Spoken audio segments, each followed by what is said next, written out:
ನಮಸ್ಕಾರ. ನೋಡಿ, ಒಂದು ಚುನಾವಣೆ ಅಂದ್ರೆ ಬರೀ ಯಾರು ಗೆದ್ರು ಯಾರು ಸೋತ್ರು ಅನ್ನೋ ಲೆಕ್ಕಾಚಾರ ಅಷ್ಟೇ ಅಲ್ಲ. ಅದಕ್ಕಿಂತ ಹೆಚ್ಚಾಗಿ ಅದು ಆಡಳಿತದ ಬಗ್ಗೆ ಜನ ಕೊಡೋ ಒಂದು ಸ್ಪಷ್ಟವಾದ ತೀರ್ಪು. ಇವತ್ತು ನಾವು ನೆಲಮಂಗಲದ ಜನರ ಆ ತೀರ್ಪನ್ನ ಡೇಟಾ ಅಂದ್ರೆ ದತ್ತಾಂಶಗಳ ಮೂಲಕ ಆಳವಾಗಿ ಅರ್ಥ ಮಾಡ್ಕೊಳ್ಳೋಣ ಬನ್ನಿ.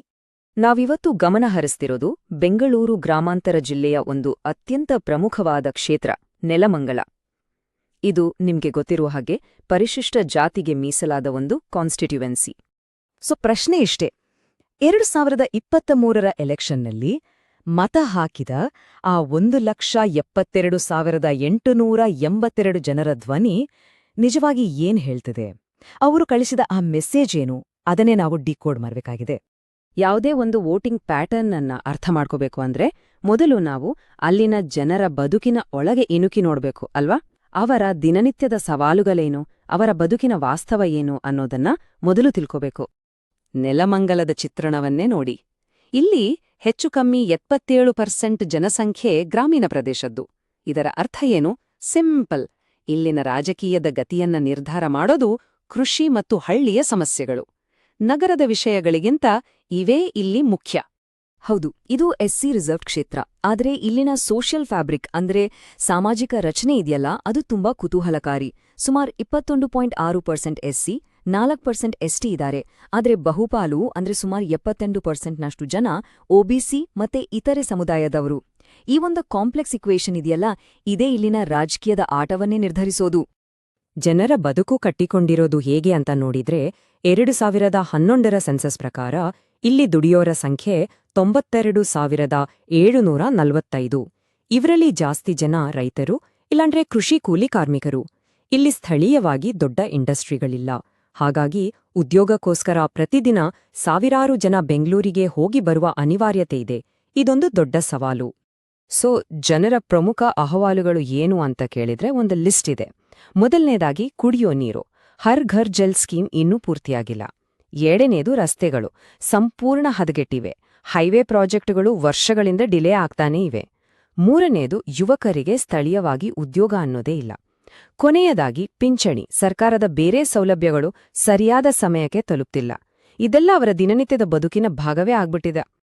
ಹಾಗಾದ್ರೆ ಇಷ್ಟೆಲ್ಲಾ ಸವಾಲುಗಳ ಮಧ್ಯೆ ಬದುಕುತ್ತಿರುವ ಜನರ ಉತ್ತರ ಏನಾಗಿತ್ತು? ಇದನ್ನೇ ನಾವು 2023ರ ಚುನಾವಣಾ ತೀರ್ಪಿನಲ್ಲಿ ನೋಡಬೇಕಾಗಿರೋದು. ಆದ್ರೆ ಅದಕ್ಕೂ ಮುನ್ನ ಒಂದು ವಿಷಯವನ್ನ ನಾವೆಲ್ಲರೂ ನೆನಪಿಡಬೇಕು. ನಮ್ಮ ಸಂವಿಧಾನ ಪ್ರತಿಯೊಬ್ಬರಿಗೂ ಘನತೆಯಿಂದ ಬದುಕುವ ಹಕ್ಕನ್ನು ನೀಡಿದೆ ಮತ್ತು ಜವಾಬ್ದಾರಿಯುತವಾಗಿ, ಮಾಹಿತಿಪೂರ್ಣವಾಗಿ, ಸಾರ್ವಜನಿಕವಾಗಿ ಮಾತನಾಡುವುದು ಕೂಡ ನಮ್ಮೆಲ್ಲರ ಕರ್ತವ್ಯ. ಈ ವಿಶ್ಲೇಷಣೆಯ ಉದ್ದೇಶವೂ ಅದೇ. ಈಗ ಬನ್ನಿ ಫಲಿತಾಂಶವನ್ನ ನೋಡೋಣ. ಫಲಿತಾಂಶದಲ್ಲಿ ಯಾವುದೇ ಗೊಂದಲವಿರಲಿಲ್ಲ. ಬಹಳ ಸ್ಪಷ್ಟವಾದ ವರ್ಡಿಕ್ಟ್. ಕಾಂಗ್ರೆಸ್ 48.72% ವೋಟ್ ಶೇರ್ನೊಂದಿಗೆ ಭರ್ಜರಿ ಜಯ ಸಾಧಿಸಿತು. ಜೆಡಿಎಸ್ ಎರಡನೇ ಸ್ಥಾನದಲ್ಲಿ ಉಳಿದ್ರೆ ಬಿಜೆಪಿ ಕೇವಲ 17.69% ಮತಗಳೊಂದಿಗೆ ಮೂರನೇ ಸ್ಥಾನಕ್ಕೆ ಕುಸಿತು. ಇಲ್ಲಿ ಬಿಜೆಪಿ ಪರ್ಫಾರ್ಮೆನ್ಸ್ನೂ ಒಮ್ಮೆ ಹೋಲಿಸಿ ನೋಡೋಣ. 2018ರಲ್ಲಿ ಅವರು 26.45% ವೋಟ್ ತಗೊಂಡು ಎರಡನೇ ಸ್ಥಾನದಲ್ಲಿದ್ರು. A strong ಕಂಪೆಟಿಟರ್. ಆದರೆ 2023ಕ್ಕೆ ಬರ್ತಿದ್ದಾಗೆ ಅವರ ವೋಟ್ ಶೇರ್ 17.69%ಗೆ ಇಳಿದು ಮೂರನೇ ಸ್ಥಾನಕ್ಕೆ ಜಾರಿದೆ. ಇದು ಸಾಧಾರಣ ಕುಸಿತವಲ್ಲ. ನೋಡಿ, ಇದು ಸಣ್ಣ ಪುಟ್ಟ ಸೋಲೆ ಅಲ್ಲ. ಸರಿಸುಮಾರು 9%ನಷ್ಟು ವೋಟ್ ಶೇರ್ ಸ್ವಿಂಗ್ ಆಗಿದೆ. ಅದು ಬಿಜೆಪಿ ವಿರುದ್ಧ. ಇದು ಮತದಾರರು ಕಳಿಸಿದ ಒಂದು ಬಹಳ ಗಟ್ಟಿಯಾದ, ಸ್ಪಷ್ಟವಾದ ಸಂದೇಶ ಅಂತಾನೆ ಹೇಳ್ಬೋದು. ಓಕೆ, ಇಲ್ಲಿಯವರೆಗೆ ಫಲಿತಾಂಶ ಏನು ಅಂತ ನೋಡಿದ್ವಿ. ಈಗ ಅತಿ ಮುಖ್ಯವಾದ ಪ್ರಶ್ನೆಗೆ ಬರೋಣ. ಯಾಕೆ ಹೀಗಾಯ್ತು? ಈ ದೊಡ್ಡ ಬದಲಾವಣೆಯ ಹಿಂದಿನ ಮೂಲ ಕಾರಣಗಳನ್ನ ನಾವು ಕೆತ್ಕಲೇಬೇಕು. ಮತದಾರರ ಈ ತೀರ್ಮಾನದ ಹಿಂದೆ 3 ಪ್ರಮುಖ ಕಾರಣಗಳಿವೆ. ಮೊದಲನೇದು ವೆಲ್ಫೇರ್ ಫಟೀಗ್ ಅಂತ ಕರಿಬೋದು. ಅಂದ್ರೆ ಕಲ್ಯಾಣ ಯೋಜನೆಗಳ ಮೇಲಿನ ನಿರಾಸೆ. ಪಿಂಚಣಿ, ಮನೆ ಇಂತಹ ಭರವಸೆಗಳು ಈಡೇರದೇ ಇದ್ದಾಗ ಜನರಿಗೆ ಒಂದು ರೀತಿಯ ಬೇಸರ ಬಂದಿತ್ತು. ಎರಡನೇದು ಡೆವಲಪ್ಮೆಂಟ್ ಗ್ಯಾಪ್, ಅಂದ್ರೆ ಅಭಿವೃದ್ಧಿಯ ಅಂತರ. ವರ್ಷಗಟ್ಲೆ ನಿಂತೋದ ರಸ್ತೆ, ನೀರು ಯೋಜನೆಗಳು ಜನ ಕಣ್ಣಾರೆ ನೋಡ್ತಿದ್ರು. ಮತ್ತು ಮೂರನೆಯ ಅತಿದೊಡ್ಡ ಕಾರಣ ಜಾಬ್ಸ್ ಕ್ರೈಸಿಸ್, ಉದ್ಯೋಗದ ಬಿಕ್ಕಟ್ಟು. ಇಷ್ಟೆಲ್ಲವನ್ನ ಸೇರಿಸಿ ಅಲ್ಲಿನ ಒಬ್ಬ ಸಾಮಾನ್ಯ ಮತದಾರನ ಮಾತಲ್ಲಿ ಹೇಳೋದಾದ್ರೆ ಅದು ಹೀಗಿರುತ್ತೆ. ಏನ್ ಸರ್, ನಮ್ಮ ರೋಡ್ಗಳು ಕಿತ್ತೋಗಿವೆ, ನಲ್ಲಿಯಲ್ಲಿ ನೀರ್ ಬರಲ್ಲ, ನಮ್ ಮಕ್ಕಳಿಗೆ ಇಲ್ಲೇ ಇರೋಕ್ಕೊಂದು ಕೆಲ್ಸ ಇಲ್ಲ. ಈ ಒಂದೇ ಒಂದು ವಾಕ್ಯ ಅವರ ಸಂಪೂರ್ಣ ಹತಾಶೆಯನ್ನ ಹಿಡಿದಿಡುತ್ತೆ. ನೋಡಿ, ರಾಜಕೀಯದಲ್ಲಿ ಇನ್ಸೈಡರ್ ಕೋಶೆಂಟ್ ಅನ್ನೋದು ಬಹಳ ಮುಖ್ಯ. ಅಂದ್ರೆ ಏನು? ಒಬ್ಬ ಅಭ್ಯರ್ಥಿ ಆ ಕ್ಷೇತ್ರದ ಜನರ ಜೊತೆ ಎಷ್ಟು ಬೆರೆತಿದ್ದಾರೆ, ಅವರನ್ನ ನಮ್ಮವರು ಅಂತ ಜನ ಒಪ್ಕೊಳ್ತಾರಾ ಅನ್ನೋದು. ಈ ಒಂದು ಅಳತೆಗೋಲಿನಲ್ಲಿ ಬಿಜೆಪಿ ಅಭ್ಯರ್ಥಿಗೆ ನೋಡಕ್ಕೆ ಸಿಕ್ಕಿದ್ದು ಕೇವಲ 30 ಅಂಕಗಳು. ಅಂದ್ರೆ ಜನರ ಜೊತೆಗಿನ ಆ ಒಂದು ಕನೆಕ್ಟ್, ಆ ಒಂದು ನಂಟು ಅಲ್ಲಿ ಇರ್ಲಿಲ್ಲ. ಸರಿ, ಸಮಸ್ಯೆ ಗೊತ್ತಾಯ್ತು, ಕಾರಣ ಗೊತ್ತಾಯ್ತು. ಹಾಗಾದ್ರೆ ಗೆಲುವಿನ ದಾರಿ ಯಾವುದು? ಸೋಲಿನಿಂದ ಚೇತರಿಸಿಕೊಳ್ಳೋದು ಹೇಗೆ? ಇದೇ ತರದ ಬೇರೆ ಕ್ಷೇತ್ರಗಳಲ್ಲಿ ಯಶಸ್ವಿಯಾದ ಫಾರ್ಮುಲಾಗಳಿಂದ ನಾವ್ಯಾವ ಪಾಠ ಕಲಿಬಹುದು? ಗೆಲ್ಲುವ ಕಾರ್ಯತಂತ್ರಗಳು ನಮಗೆ ಒಂದು ಸ್ಪಷ್ಟವಾದ ಚೆಕ್ಲಿಸ್ಟ್ ಕೊಡುತ್ತೆ. ನಂಬರ್ 1, ತಳಮಟ್ಟದಲ್ಲಿ ಜನರ ಜೊತೆ ನಿಂತು ದುಡಿಯುವ ಗ್ರಾಸ್ ರೂಟ್ಸ್ ಲೀಡರ್ ಬೇಕು. ನಂಬರ್ 2, ಎಸ್ಸಿ ಮತ್ತು ಒಬಿಸಿ ಸಮುದಾಯಗಳ ನಡುವೆ ಒಂದು ಗಟ್ಟಿಯಾದ ವಿಶ್ವಾಸದ ಸೇತುವೆ ಕಟ್ಟಬೇಕು. ನಂಬರ್ 3, ಮನೆ ಮನೆಗೆ ಹೋಗಿ ವ್ಯವಸ್ಥಿತವಾಗಿ ಜನರ ಕಷ್ಟ ಸುಖ ಕೇಳೋದು. ಮತ್ತು ಕೊನೆಯದಾಗಿ, ಅತೀ ಮುಖ್ಯವಾಗಿ, ನ್ಯಾಷನಲ್ ಪಾಲಿಟಿಕ್ಸ್ಗಿಂತ ಲೋಕಲ್ ಇಶ್ಯೂಸ್ ಮೇಲೆ ಫೋಕಸ್ ಮಾಡಬೇಕು. ಹಾಗಾದ್ರೆ ಮುಂದಿನ ದಾರಿ ಏನು? ಬರೀ ಮಾತುಗಳು, ಭರವಸೆಗಳು ಸಾಕಾಗಲ್ಲ. ನಾವು ಗುರುತಿಸಿದ ಪ್ರತಿಯೊಂದು ಸಮಸ್ಯೆಗೆ ನೇರವಾಗಿ ಉತ್ತರ ಕೊಡುವ, ಅಳತೆ ಮಾಡಬಹುದಾದ ಫಲಿತಾಂಶಗಳನ್ನ ನೀಡುವ ಒಂದು ಪ್ರಾಕ್ಟಿಕಲ್ ಬ್ಲೂಪ್ರಿಂಟ್, ಒಂದು ನೀಲನಕ್ಷೆಯನ್ನ ಈಗ ನೋಡೋಣ.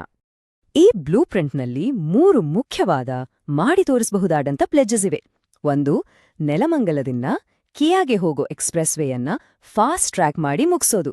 2, ಕ್ಷೇತ್ರದ ಎಲ್ಲಾ 150 ಹಳ್ಳಿಗಳ ಪ್ರತಿ ಮನೆಗೂ ಹರ್ ಘರ್ ಜಲ್ ಯೋಜನೆಯಡಿ ಶುದ್ಧ ಕುಡಿಯೋ ನೀರು ತಲುಪಿಸೋದು. 3, ನಮ್ಮ ಯುವಕರಿಗೆ ಸ್ಥಳೀಯವಾಗಿಯೇ ಉದ್ಯೋಗ ಸಿಗೋ ಹಾಗೆ ಒಂದು skill and agro cluster hub ಅನ್ನ ನಿರ್ಮಾಣ ಮಾಡೋದು. ಈ ಯೋಜನೆಗಳಿಂದ ಜನರಿಗೆ ಸಿಗುವ ರಿಟರ್ನ್ ಆನ್ ಇನ್ವೆಸ್ಟ್ಮೆಂಟ್ ಏನು? ನೋಡಿ, ಆ ಹೊಸ skill and agro cluster hub ಒಂದರಿಂದಲೇ 1000ಕ್ಕೂ ಹೆಚ್ಚು ನೇರ ಉದ್ಯೋಗಗಳು ಸೃಷ್ಟಿಯಾಗುತ್ತೆ. ಅಷ್ಟೇ ಅಲ್ಲ, ಜನರ ಪ್ರಯಾಣದ ಸಮಯ ಉಳಿಯುತ್ತೆ, ಪ್ರತಿಯೊಂದು ಮನೆಗೂ ಶುದ್ಧ ನೀರು ಸಿಗುತ್ತೆ. ಇದನ್ನೇ ಅಲ್ವಾ ಜನ ನಿಜವಾದ ಅಭಿವೃದ್ಧಿ ಅನ್ನೋದು? ಆದ್ರೆ ನೋಡಿ, ಒಂದು ಒಳ್ಳೆ ಯೋಜನೆ ಇದ್ರೆ ಮಾತ್ರ ಸಾಕಾಗಲ್ಲ. ಅದನ್ನ ಜನರ ಮನಸ್ಸಿಗೆ, ಹೃದಯಕ್ಕೆ ತಲುಪಿಸೋಕೆ ಒಂದು ಶಕ್ತಿಯುತವಾದ ಕಥೆ, ಒಂದು ನ್ಯಾರೇಟಿವ್ ಬೇಕು. ಇಲ್ಲಿ ಮತ್ತೊಂದು ವಿಷಯ ನೆನ್ಪಿಡಬೇಕು. ಭಾರತದ ಡಿಪಿಡಿಪಿ ಕಾನೂನಿನ ಚೌಕಟ್ಟಿನಲ್ಲಿ ಪ್ರತಿಯೊಬ್ಬರ ವೈಯಕ್ತಿಕ ಮಾಹಿತಿಗೂ ಗೌರವ ಮತ್ತು ಸಮ್ಮತಿ ಅತ್ಯಗತ್ಯ. ಜನರ ವಿಶ್ವಾಸ ಗಳಿಸೋದು ಅಷ್ಟೇ ಮುಖ್ಯ. ಈಗ ಆ ಕಥೆಯನ್ನ ಹೇಗೆ ಕಟ್ಟೋದು ಅಂತ ನೋಡೋಣ. ಇದನ್ನ ಅರ್ಥ ಮಾಡ್ಕೊಳ್ಳೋಕೆ ಒಂದು ಚತುರ್ಮುಖ ಸಿದ್ಧಾಂತವನ್ನ ಬಳಸಬಹುದು. ಇಲ್ಲಿ 4 ಪಾತ್ರಗಳಿವೆ. ಶಿವನ ಪಾತ್ರ ಅಂದ್ರೆ ಆಕ್ರಮಣಕಾರಿ, ವಿರೋಧಿಗಳ ವೈಫಲ್ಯದ ಬಗ್ಗೆ ನೇರವಾಗಿ ಮಾತಾಗೋದು. ಬ್ರಹ್ಮನ ಪಾತ್ರ ಸೃಜನಶೀಲ, ಸ್ಕಿಲ್ ಹಬ್ ತರಹದ ಹೊಸ ಬದಲಾವಣೆ ತರುವಂಥ ಐಡಿಯಾಗಳನ್ನ ಮುಂದಿಡೋದು. ದುರ್ಗೆಯ ಪಾತ್ರ ರಕ್ಷಕಿ, ಜನರ ಹಕ್ಕುಗಳನ್ನ ಕಾಪಾಡ್ತೀನಿ ಅನ್ನೋ ಭರವಸೆ ಕೊಡೋದು. ಇದಕ್ಕೆ ಪ್ರತಿಯಾಗಿ ಅಧಿಕಾರದಲ್ಲಿರೋರು ಸಾಮಾನ್ಯವಾಗಿ ವಿಷ್ಣುವಿನ ಪಾತ್ರ ವಹಿಸ್ತಾರೆ. ಎಲ್ಲವೂ ಚೆನ್ನಾಗಿದೆ, ಸ್ಥಿರತೆ ಇದೆ ಅಂತಾರೆ. ಹಾಗಾಗಿ ಗೆಲುವಿನ ಫಾರ್ಮುಲಾ ತುಂಬಾ ಸಿಂಪಲ್.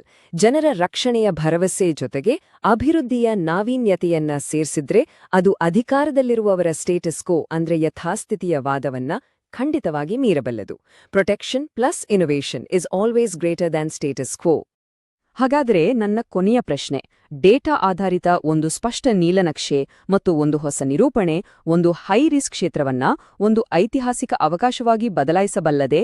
ನೀವು ಜನಕೇಂದ್ರಿತ ನಾಯಕರಾಗಿ ನಿಮ್ಮ ಕ್ಷೇತ್ರವನ್ನು ಅಭಿವೃದ್ಧಿಪಡಿಸಲು ಬಯಸಿದ್ರೆ blueprintstrategies.ai ಅನ್ನು ಸಂಪರ್ಕಿಸಿ. mgr@blueprintstrategies.ai ಗೆ ಇಮೇಲ್ ಮಾಡಿ ಅಥವಾ 08042041602ಗೆ ಕರೆ ಮಾಡಿ. Purpose beyond politics.